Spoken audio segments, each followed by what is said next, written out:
Good morning. It's Monday again. At least I think it's Monday. Are we even keeping track of days anymore? It's Monday! Thanks, guys. It is Monday. Tempting as it is to treat this weird time like a very long holiday, why not let us help you keep on top of your schoolwork? You'll thank me in the long run. You really will. Honestly, trust me.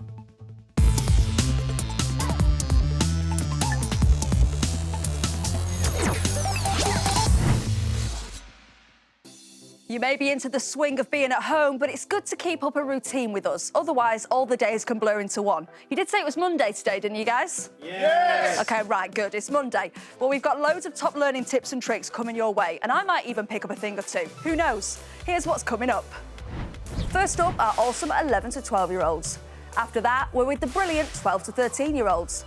And finally, we're coming for all you 13 to 14-year-olds. Watch your bit or watch them all. It's up to you. Mondays can be tough, so it's Motivation Monday. We'll be hearing from our bite-sized motivational guru. It's maths, English and history today, where we'll be covering all sorts of great stuff for 3 different ages. And keep an eye out for today's big read. New week, new books read by some familiar faces. So let's do it. So, my brilliant 11 to 12-year-olds, I don't know about you, but I think I could do with a bit of a boost today. Thankfully, we've got some Monday motivation for you on the way in the form of, wait for it, Motivation Monday! Hi everyone, I'm Dolly. I hope you're all feeling okay today. It's a bit of a strange time with us all staying at home now and away from our friends, not going to school anymore. It's strange. It can be hard. You can get down sometimes. But what you've got to do is remember to take time to do some of the things that you enjoy, whether that's reading, drawing pictures, writing things for yourself, music, dancing, whatever you enjoy. Make sure you make some time each day to take some time out and just make yourself feel happy by doing things you enjoy. Right then, let's meet our first teacher of the day. It's Maths Whiz, Miss Davies. Welcome, Miss. What have you got lined up for us today? Hi, Katie. Today we're going to be talking about place value. Now, this requires understanding the role of 0, which, given it stands for nothing, is actually very important. OK, that's interesting. Didn't know 0 was so important. First of all, what do we mean by place value? Think about it like this. If we did the sum, 5 plus 0, what does it equal? 5. Correct. This is because 0 is not adding any value to that number. But if I take the number 5 and place the 0 next to it, suddenly we have a different number. We have 50. And they're completely different values. I think we can agree we'd rather be given £50 than £5. Yeah, definitely. Big difference. This is because 0 is acting as a placeholder. So all the other digits can remain in the correct place. See why 0 is so important? I do see why 0 is so important. I would be livid if someone gave me a fiver instead of 50 quid. Well, before we get into this some more, let's check out these helpful top tips. Place value. Place value refers to the value of each digit within a number. In this number, 3,147,286, the digit 2 has a value of 200, and the digit 3 has a value of 3 million. Written as words, this number reads 3,147,286. A 0 in a number acts as a placeholder so that other digits remain in the correct place. For example, 1001. When we multiply by 10, every digit becomes 10 times larger, so moves 1 place to the left. So 23 multiplied by 10 equals 230. Multiply by 100, and every digit becomes 10 times bigger twice, as 10 times 10 equals 100, so moves 2 places to the left. Multiply by 1,000, and every digit moves 3 places to the left. When we divide by 10, every digit becomes 10 times smaller, so moves 1 place to the right. 270 divided by 10 equals 27.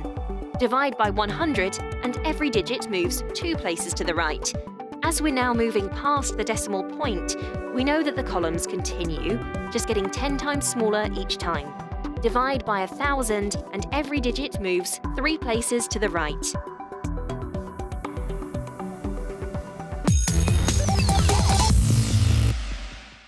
So we now know that the difference between 5, 50 and 500 is all to do with placeholders. But where do decimals come into this, Miss? I'm going to write a number on the board. 3.5.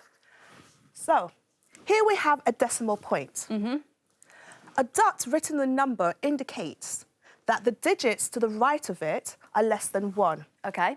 So, as we move to the right, each digit becomes 10 times smaller, or 1/10 of the previous digit. So here we have 3 ones and 5 tenths. Now, people might be thinking, why do we actually need to know all this, Miss? It's all relevant for many things, for measuring out ingredients for cooking or measuring anything. Da, da, da, da, da, da, da. What have you got, Miss? A tape measure. A tape measure! Well, you know what? I know that lots of people have been doing a bit of DIY while they've been in lockdown, so maybe your parents or carers have and you've been helping them out. Why do we need to know about decimals to use a tape measure, Miss? So it's important to understand decimals when it comes to this. A tape measure measures in centimetres and millimetres. Sometimes you'll need to measure something and it won't be bang on 10 centimetres. It could be 10.5 centimetres. Yeah. So, for example, if you decide to get a wardrobe for your bedroom, you don't want it to arrive only to find out it doesn't fit. Oh, that'd be a nightmare, wouldn't it? You'd have to phone them up, get it taken away again, order a new one. Oh, exactly. But although the consequences of getting measurements wrong can be a lot worse than that. Oh, really? A few years ago, engineers in Spain discovered they had built a submarine that was 70 tons too heavy. All because somebody put the decimal point in the wrong place. That is a huge mistake. I bet that person wishes that they were paying attention in their maths class now, so I guess we ought to brush up on this then. Here's what's kicking about on Bitesize to get you up to speed. Bonjour and welcome to SqueezyJet. Passports, please.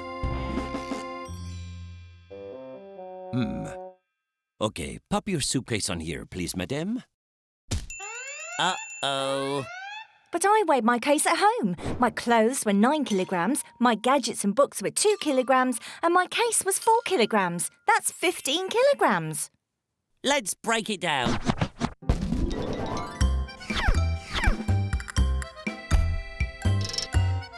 See, my suitcase weighs 4 kilograms. Wrong, Sophie. Look closer. The needle is between 4 and 5, so it's more than 4 kilograms. We can split each unit into 10 more units, or tenths, because there's 10 of them between the 4 and the 5. We write that as 1/10. Aha! So it's 4 and 2 tenths. Yep, and we can call that 4.2 kilograms. Now, let's try your clothes. Hey! It's not 9 kilograms at all. My clothes weigh 9.3 kilograms. I think we'd better investigate. We can even split the tenths into 10. And we call those 100ths because there are 100 of them between the 9 and the 10. So your clothes actually weigh 9 kilograms, 3 tenths and 4 100ths, or 9.34 kilograms. OK, let's try my gadgets and books. Wowzers, it's 2 kilograms plus 4 tenths and 8 100ths. That's 2.48 kilograms. No wonder my suitcase is too heavy. OK, it's time to sit back and get comfy. It's big read time. Every day this week, we're going to be listening to The Uncommoners, the first book in a fab series by Jennifer Bell. This book tells the magical tale of 11-year-old Ivy Sparrow and her annoying teenage big brother Seb. When their grandmother Sylvie gets rushed to hospital, they return to Sylvie's house to find it's been ransacked by unknown intruders, before a mysterious feather scratches an intriguing message onto the kitchen wall. Ivy. All of a sudden, Seb's voice sounded odd. What? She snapped, turning back to him. He was holding a shaky finger out towards the house. Ivy followed it and almost tripped over. She didn't understand how she could have missed it. The front door was ajar, the frame was splintered, and there were deep scratch marks around the lock. Seb lowered his finger to his side as if he wasn't sure whether to stay or run. Finally, he whispered, "Police." He got out his phone and tapped the screen. Ivy could see it from where she was standing. The words "no service" flashed as he tried to make the call. Perfect. "What do we do?" she asked. Seb tiptoed over the gravel towards the house and peered in through the front windows. "The curtains are drawn," he hissed. "I'll have to go in and use the landline." Ivy nodded. "Right, good idea." "What about me?" Seb looked back at the door. "We'll go in together. You stay behind me." As Ivy set foot over the threshold, her skin prickled. There was a slow scratching noise coming from inside, like thick wallpaper being ripped off a wall. Well, he's educated Yorkshire and now he's going to educate us. It's Mr. Burton. How you doing, Mr. Burton? Very good, Hugh. Good. Excellent. He's here to help us unpick this story and to take on our next subject, English, of course. So today's big read, what a start to a story, eh? Sounds like some very strange goings-on in that house. And I think one of the ways that the author really is looking to build tension there is through dialogue and the speech. And it really moves on, I think, when Seb says, "Ivy," but then doesn't finish his sentence. You know, as a reader, we really want to know what he's seen. And then Ivy's one-word response, "What?" confirms that the situation's really tense. Well performed there as well, sir. I enjoyed that. Thank you. Good. Yeah. In English, we tend to talk a lot about adjectives, don't we? It's one of the things we learn about. How has the author used these here? Well, the children's movements, they're described as shaky finger, nearly tripping over, which again can create that suspense as we imagine them walking.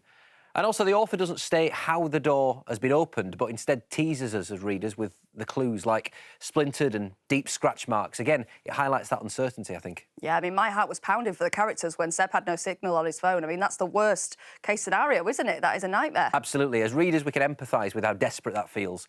And empathy is important because the more that we care about what happens to the characters, the more, obviously, we're drawn into the story. Yeah, definitely.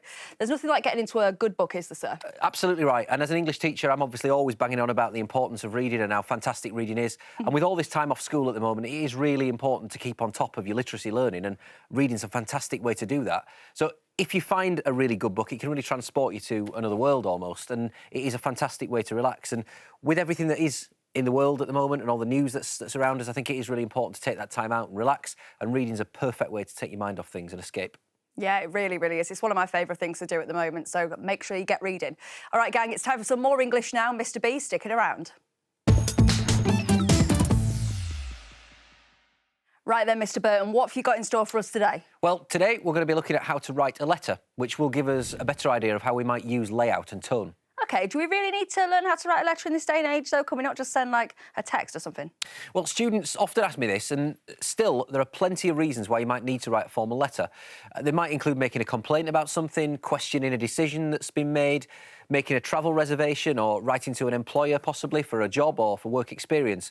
Now, whatever the reason for writing your letter, you need to create the right impression, of course. So, just like when we dress up smart for a special occasion, it's a good idea to dress up your words in a formal letter, too. So, this involves following a number of different conventions or rules for writing. OK, so they're still important. We still need to learn how to do them. What are these conventions, then? What are the top things we need to know when we're writing a letter?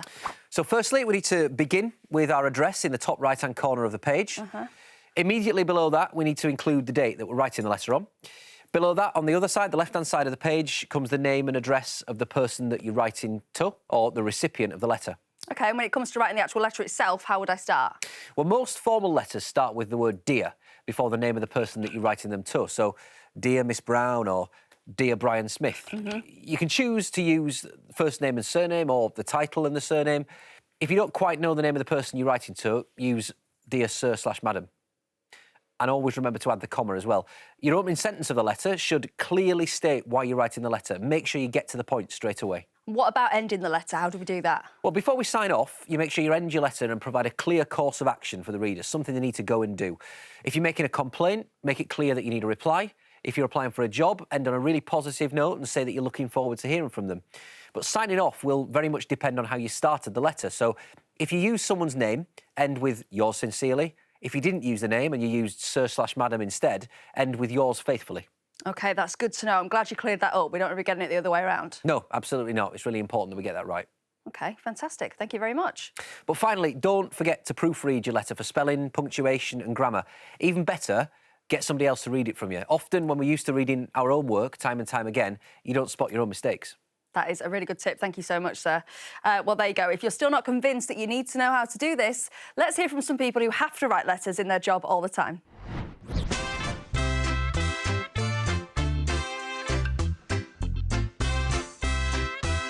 We write lots of different letters to guests. If they're a long stay guest, which is here more than 4 days, then we put a letter in their room. To personalise it, we have to sort of change the dates, their name, we sign the letter at the end.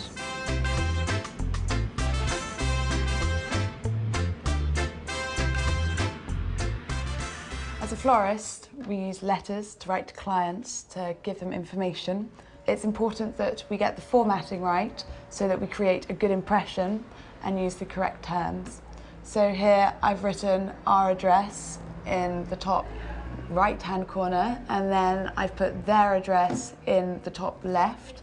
I've also underneath it put the date, and then I've signed it off in the correct terms using yours sincerely because I've used her first name when addressing her at the beginning.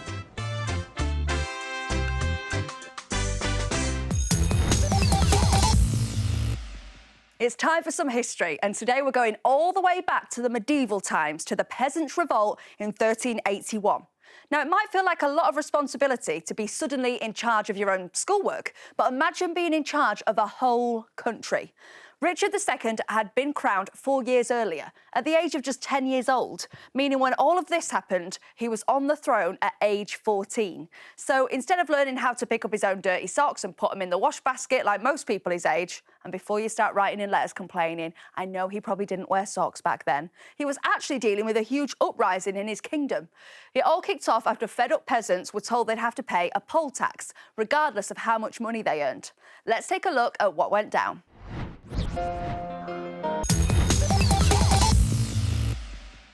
So, as you can see, in the Middle Ages, peasants got so fed up with how unfair life was, they started a peasants' revolt. And over the following 50 years, the demands of the peasants were largely met, even if they were on the king's conditions.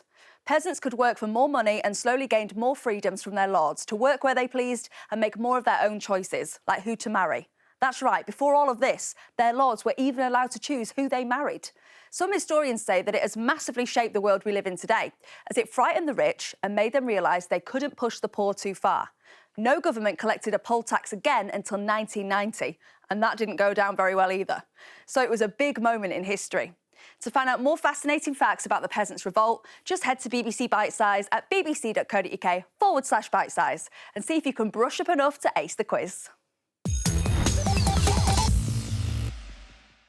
I'm feeling pretty inspired and motivated after all that. I hope you are too. Here's a final piece of great advice from our doctor in the house. Over to you, Doc. My advice is to create routine when it comes to exercise. Plan your exercise at a certain time each day and stick to it.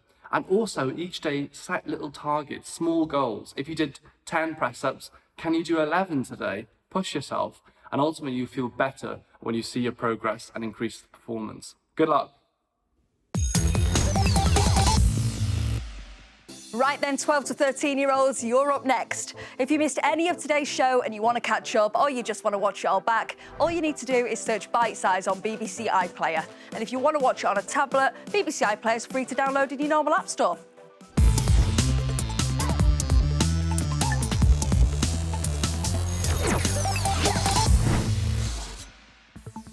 Welcome to all you 12 to 13-year-olds. Did you wince at the sound of your alarm this morning? Well, you're not alone, so did I. But don't worry, we've got you covered with maths, English and history. You'll be awake in no time. Let's do this. Before we tackle our subjects of the day, maths, English and history, we'll be making sure you're raring to go and ready to take on the day with our very own bite-sized Motivation Monday guru. We've also got today's big read, where we get to listen to more of our inspiring and important books. This week, we'll be immersing ourselves in Charles Dickens' classic novel, Oliver Twist, read by none other than Russell Kane. We better get going.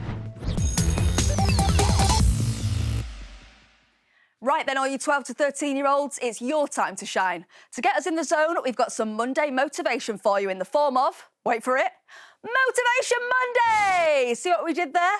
Our very own Bitesize Daily motivational gurus are here to get you ready and raring to go so you can tackle your schoolwork from home. Today's message is from Coyote Damali off The Apprentice.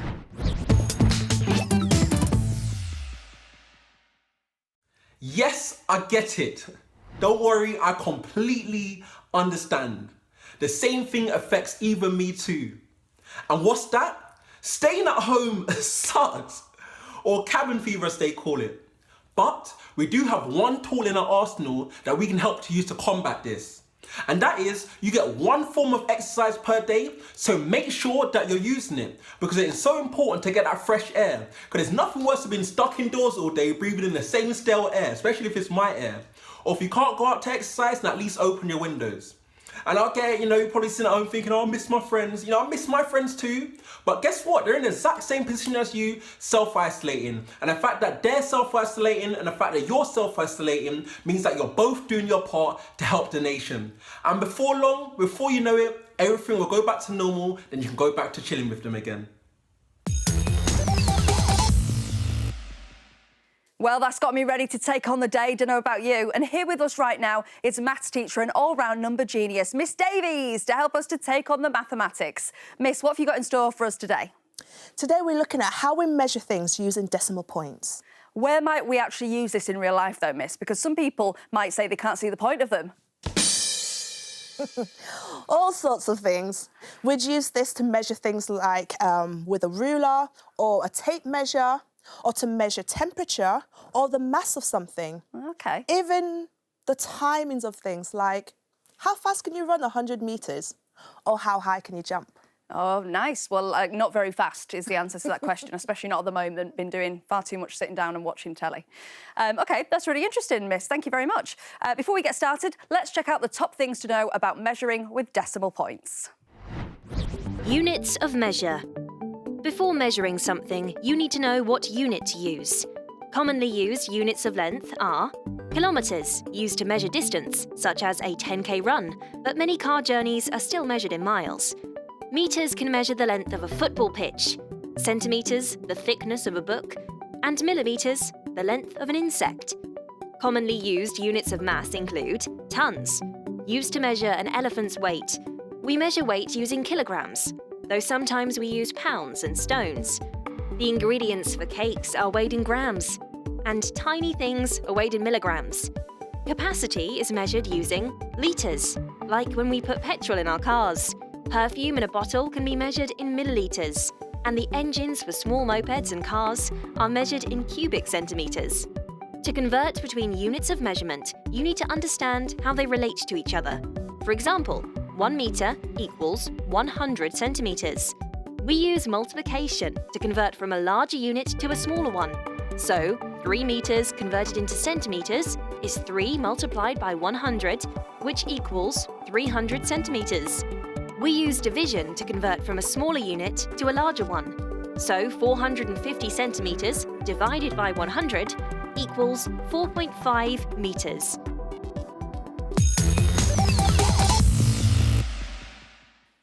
All right, I think I've got it, Miss. So when it comes to measuring anything, first we need to understand the units we're working with, don't we? That's right. There are different units for measuring different things. For example, litres are a unit of volume. So a builder might use this to measure out the amount of water he'll need to mix cement. Minutes are a unit of time.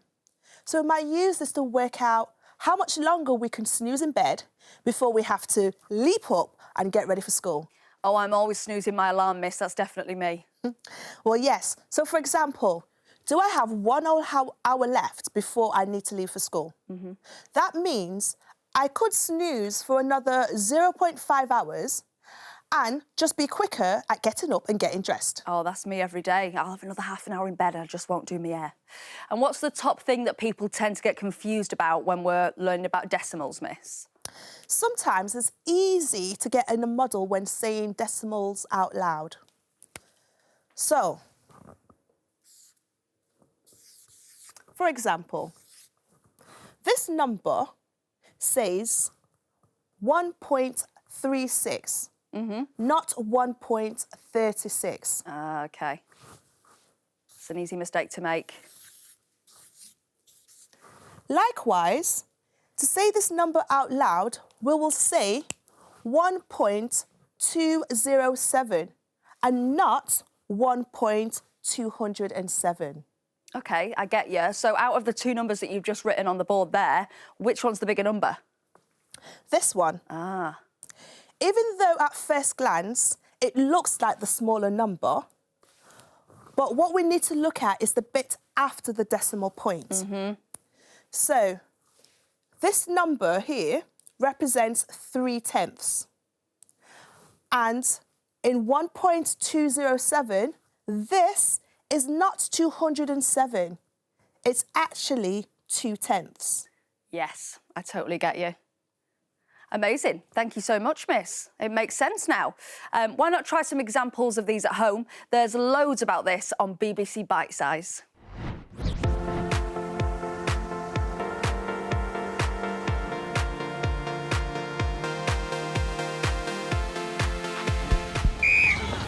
Got this. Oh no! My time was 15.35. Hers is 14.98. So what's the difference? From 14.98 to 15 is 2/100ths of a second. And then 15 to 15.35 is 35/100ths. So 2 plus 35 is 37. So I still need to shave off 37/100ths of a second from my time to go as fast as her.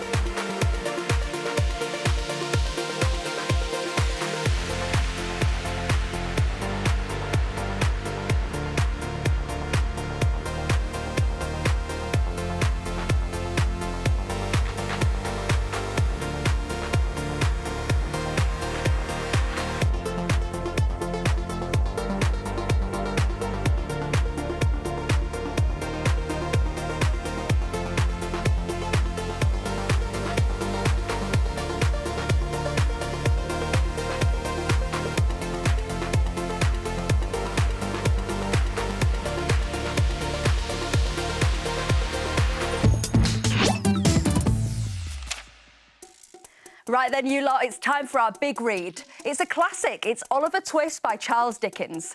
It tells the story of a young boy called Oliver Twist who's trying to survive on the streets of London.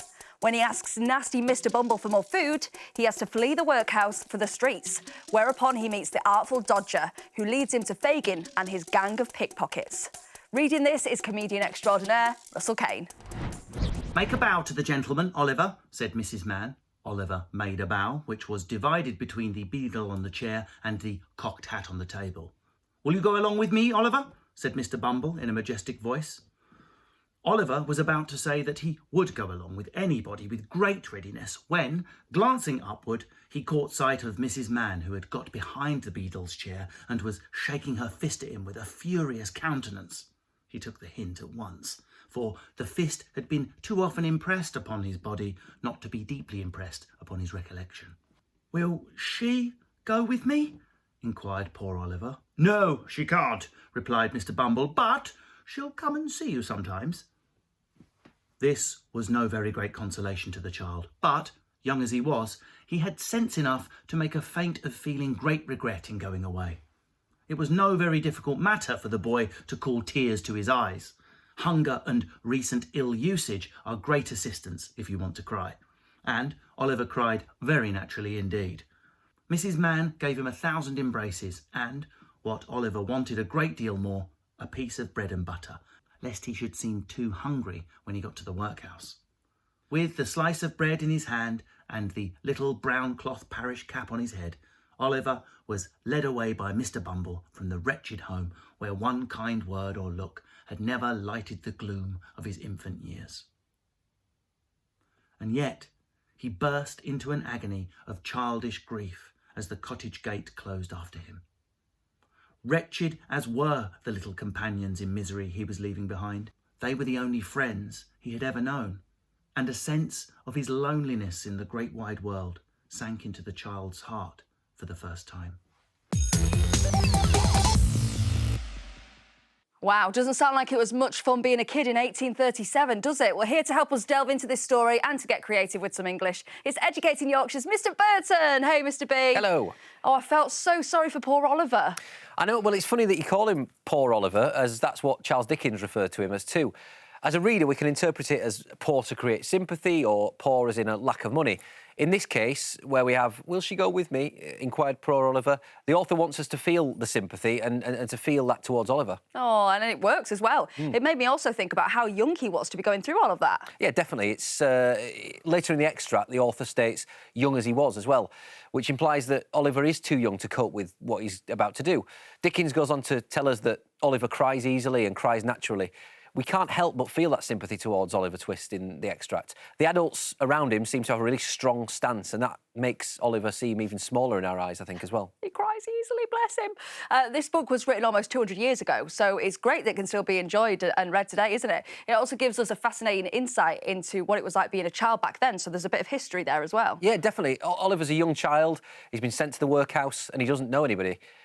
It's very, very typical at the time, but just imagine that these days.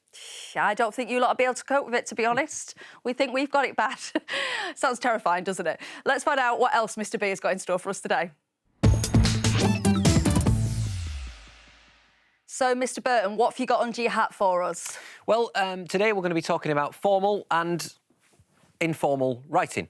Oh, OK. Well, you're looking very formal in your fancy hat. Thank you. But what do we mean by formal and informal writing? Well, formal language is a style of language used to suit a setting where the audience is usually large, you don't personally know them, or they're in authority. Informal is more casual or chatty or conversational. It might include slang, like lit, for example, which I'm told means good. So, for example, Katie, I think this show is particularly lit today. Thank you, that's sir. right. It also might involve using contractions, maybe shortened versions of words, so can't instead of cannot. Like me saying, I absolutely can't, with Sir saying lit, can you?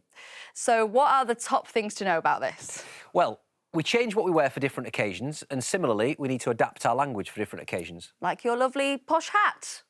And where would we find these different types of writing?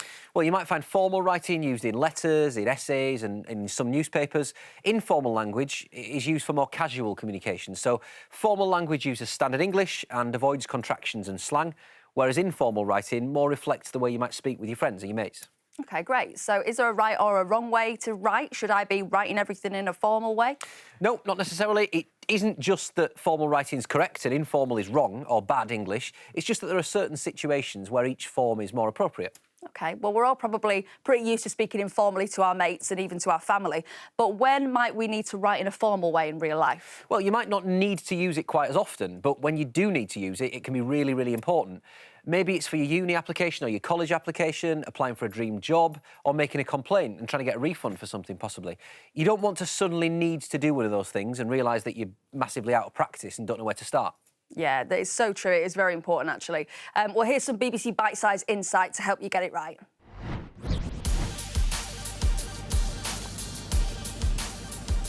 Every day we're all reading lots of words all around us. And everything we read is using a different kind of language. Some language is formal. And some language is informal. This leaflet about opening a bank account uses formal language and a polite tone.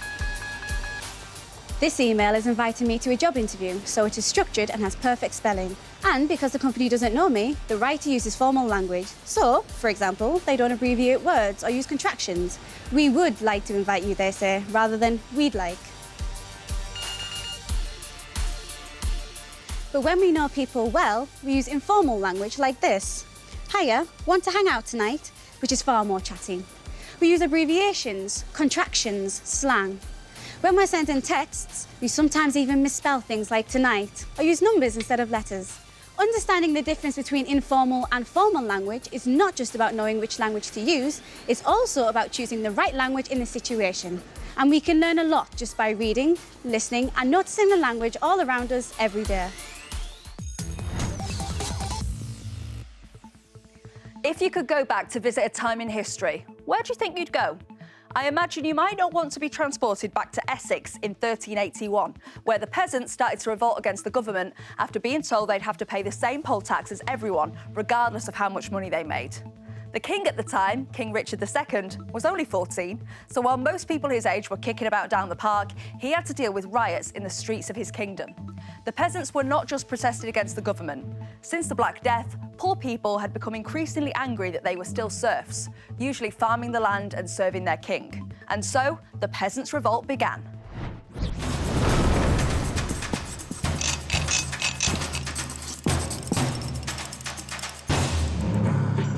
Comrades, this is the story of a revolution. After the Black Death, England's poor were becoming increasingly angry about serfdom. As serfs, they had no choice but to work for their lords under the feudal system. And since the Black Death had killed off half the workforce, there were now far fewer serfs doing much more work. The last straw came in 1381 when the government demanded the third poll tax in 4 years to fund yet another war against France.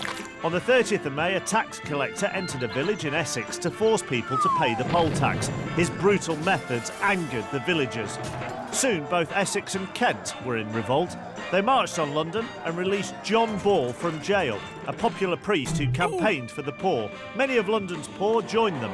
And on release, Ball delivered a stirring speech which went something like this. Our bondage came in by the unjust oppression of naughty men. Cast off the yoke of bondage and recover liberty. On the 13th of June, the 14-year-old king, Richard II, went to meet a group of rebels, but there was so much confusion the meeting didn't happen. So, the rebels marched into London and torched some government buildings. The next day, Richard met the rebels who demanded he abolish serfdom. He agreed. Meanwhile, a group of rebels broke into the Tower of London and beheaded the Archbishop of Canterbury. Richard met the rebel leader, Wat Tyler, who had further demands. He wanted the church's wealth to be given to the poor and all men to be free and equal. Right in the middle of this meeting, the Mayor of London attacked and killed Tyler. But before the rebel army could retaliate, Richard promised to abolish serfdom. Relieved, the peasants went home. A happy ending, except for the matter of beheadings and murders. Hundreds of rebels were hanged, including John Ball. Richard didn't keep his promise and serfdom remained. But the rebellion had shown the rich they couldn't push the poor too far, and no government ever dared to collect a poll tax again until Mrs Thatcher in 1989.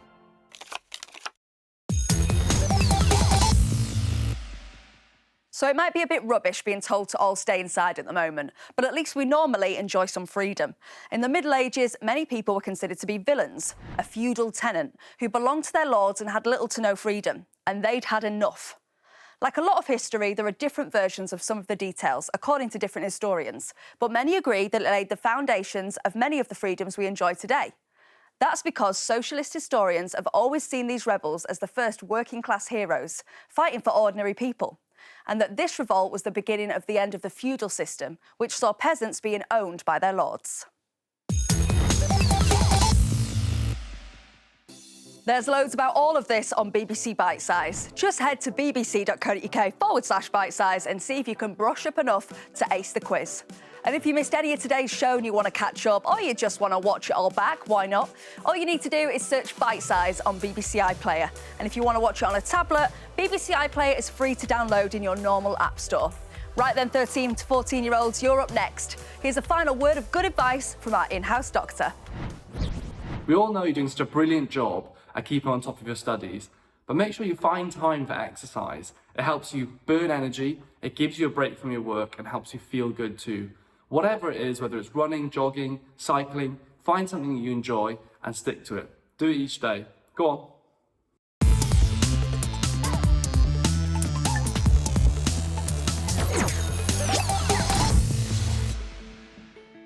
Welcome to all you 13 to 14-year-olds. How are you getting on in this funny old time? It's strange, isn't it? You might be adjusting just fine to your new school-at-home routine, which is great. Or you might be finding it hard, because let's face it, cracking on with schoolwork at home can seem like a tough task. But don't worry, we're here to help. We've got you covered with maths, English and history. Let's get this party started. Before tackling our subjects of the day, maths, English and history, we'll be getting you all psyched up for the week ahead with our very own bite-sized guru. We'll also have the big read, where we get to hear part of an incredible story read by a familiar face. Monday means a new book for the week, and comedian Russell Kane is treating us to a reading of Anna and the Swallow Man by Gabrielle Savitt. So off we go. Right then, 13 to 14-year-olds, this is your moment. And if the sound of your alarm wasn't hugely welcome this morning, we've got a little something to get you ready to make this day count. Today we're calling it Motivation Monday. And here to tell us how they keep themselves motivated is someone who knows what it's like to be a winner. That's right, she won The Apprentice in 2018. It's Sian Gabardine giving us some tips on how to stay in the zone and keep focused. Hi guys, it's Sian here.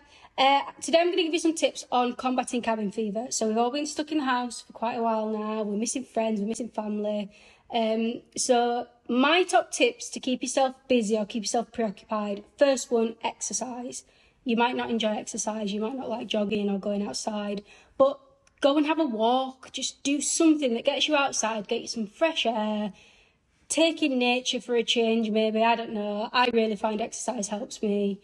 Talk to your friends still, FaceTime them, whatever. Something where you can actually see them, it'd be fab, you can catch up, you can have a laugh. Listen to music, that's a big one for me.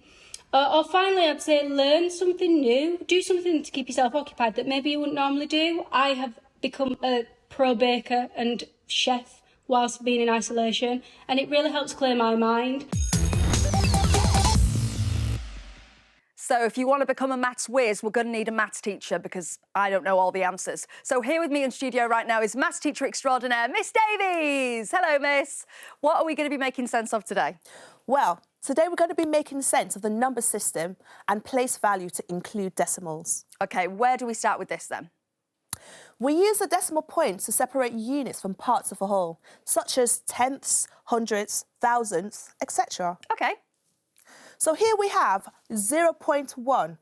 That's the same as 1/10. OK. 0.01 is the same as 1/100th of a whole.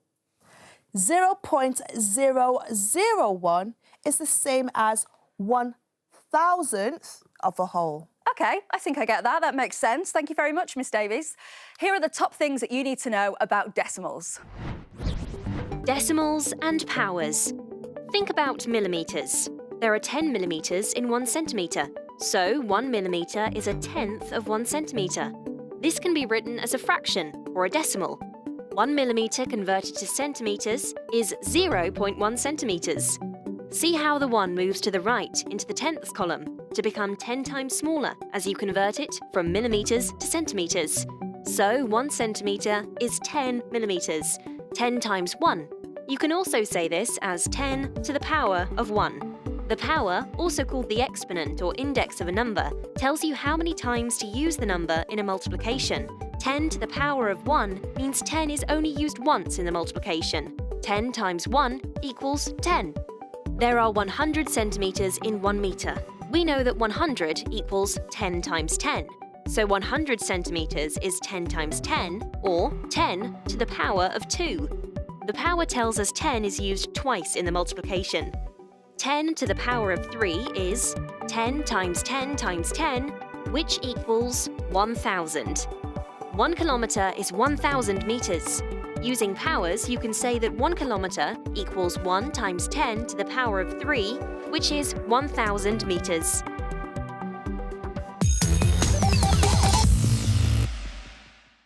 OK, Miss Davies, let's look at an example to help us figure this out, shall we? So let's look at centimetre. There are 100 centimetres in a metre. There are loads of clues in the root word. Here, the root word centi means 100th in maths. OK, so to remember that, we could think of a century. That's 100 years. Or a centurion. They were called that because it said they looked after 100 men. So that's a good way of thinking of 100. That's right. Also, there are 10 millimetres in a centimetre. So in 100 centimetres, there are 1,000 millimetre. A millimetre is a thousandth of a metre. Think millennium. Oh, a millennium, which is like 1,000 years? Exactly. A kilometre is 1,000 metres. Uh-huh. Because kilo means 1,000. OK, that's really useful. That's going to help us remember those. Thank you so much, Miss Davies. Well, there's loads to help you make more sense of this if you go over to the BBC Bitesize website. Here's some of what you can find on there.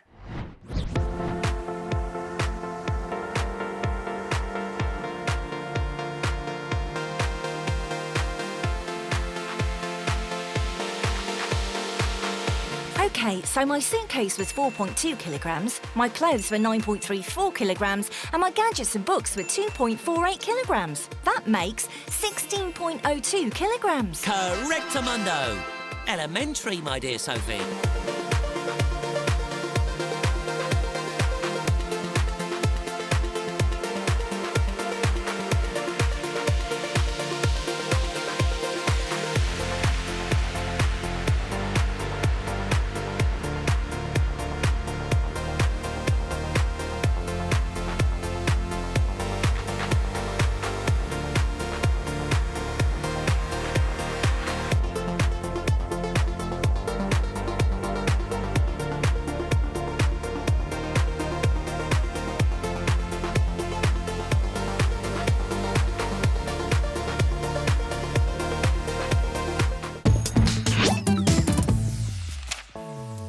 Now it's time for our big read, and every day this week we're listening to Anna and the Swallow Man by Gabriel Savit.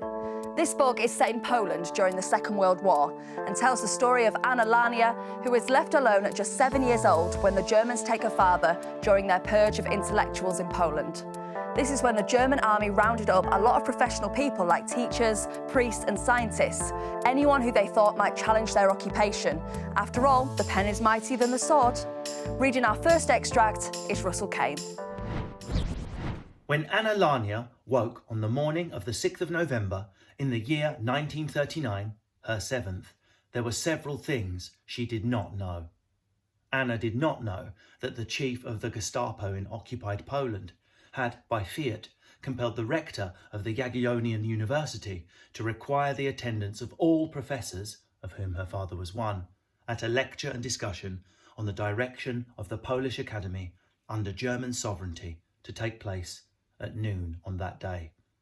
She did not know, in the company of his colleagues, her father would be taken from lecture hall number 56, first to a prison in Krakow, where they lived, before finally being transported to the Sachsenhausen concentration camp in Germany. She did not know that, several months later, a group of her father's surviving colleagues would be moved to the far more infamous Dachau camp in Upper Bavaria, but that, by the time of that transfer, her father would no longer exist in a state in which he was capable of being moved. What Anna did know that morning was that her father had to go away for a few hours. So to help us process all of that, Mr. Burton's back. So what techniques does the author use to make this so impactful? Well, from the opening of this extract that we've read, we know that the main character is a 7-year-old girl, which immediately shows us that she's really vulnerable. Our sympathy for the little girl, Anna, evolves as the author states what she didn't know.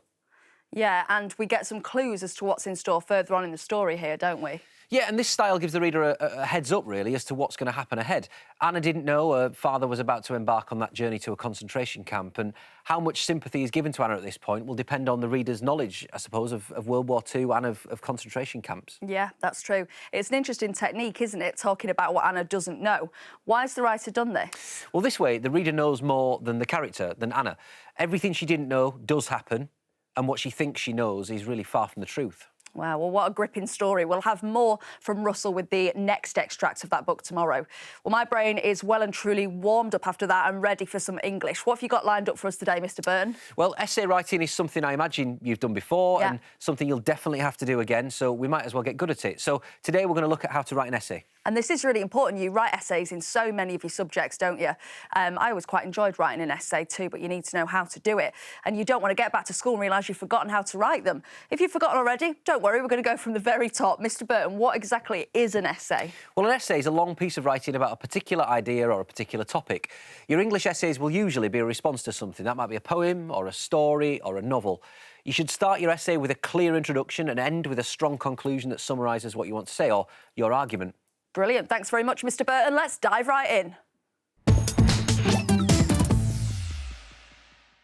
OK, so let's talk about some of the things to avoid when writing an essay, sir. Yeah, so it's really important to start with that we avoid using the phrase, in this essay I'm going to write about. You don't need to say that, you just need to do it and show what you know.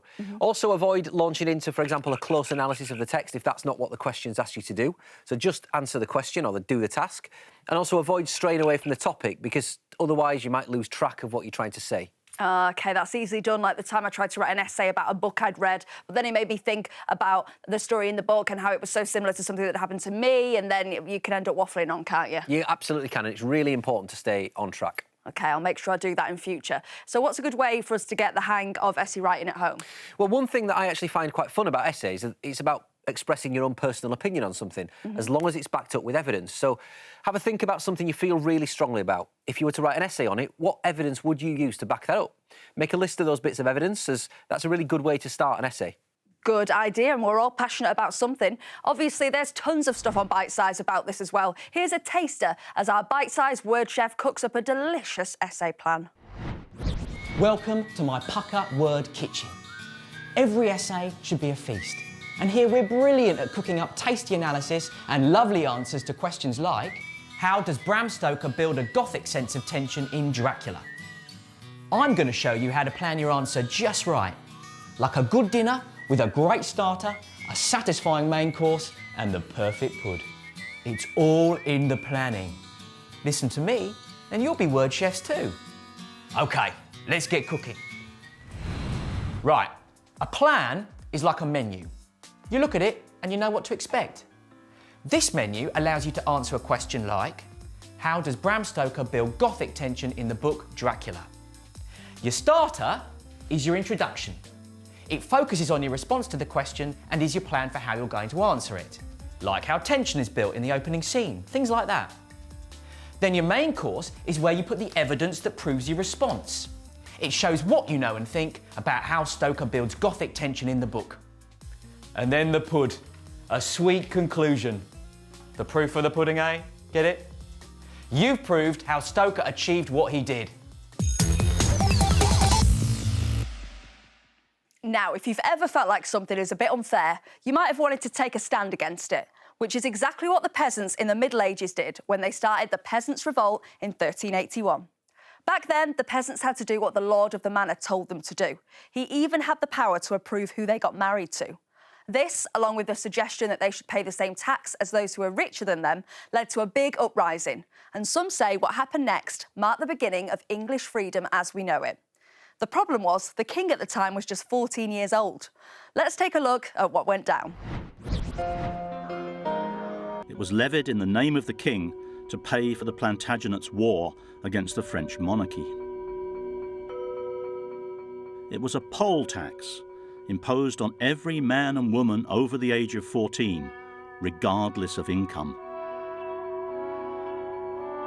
It inflamed a resentment against the great inequalities in medieval society.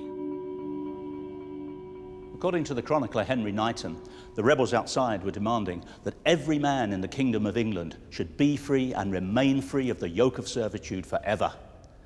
A particular target of their hostility was the boy king's inner circle, the councillors who had been ruling on his behalf.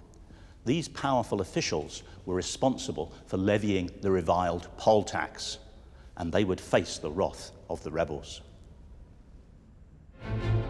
One of the king's closest advisors and his chancellor was Simon Sudbury, the Archbishop of Canterbury. In terror, he'd also taken refuge in the Tower. On the third day of rioting, he was here in St. John's Chapel, praying for his life. The insurgents broke in and seized him, along with the king's treasurer. Their heads were hacked off and paraded through the city on pikes. But how how much did it really shape our society today? Well, historians have shifted their view over the years.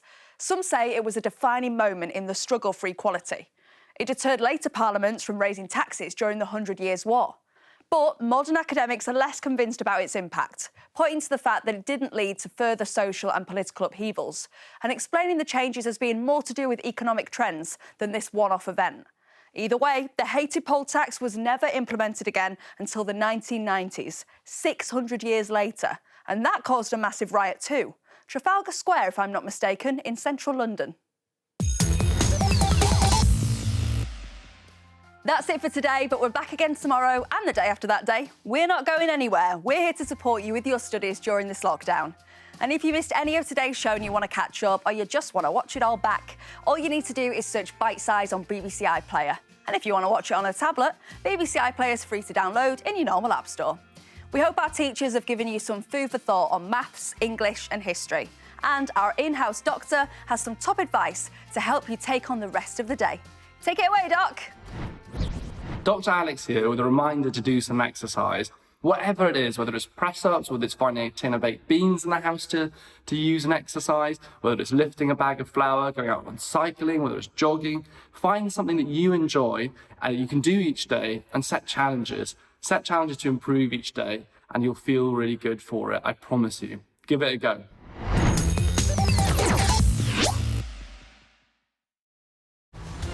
Step Up to the Plate is back.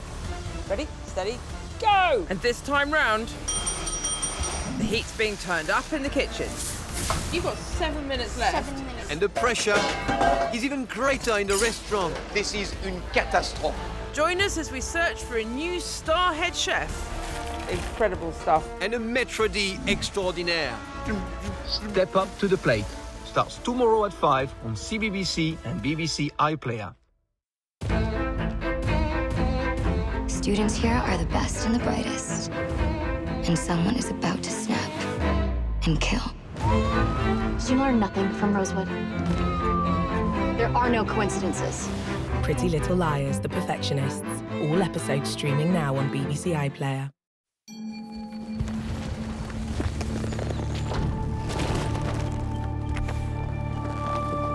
Monday evenings are brimming over with brain-boosting quizzing on BBC Two. Join in with new University Challenge here at 8:30. Now,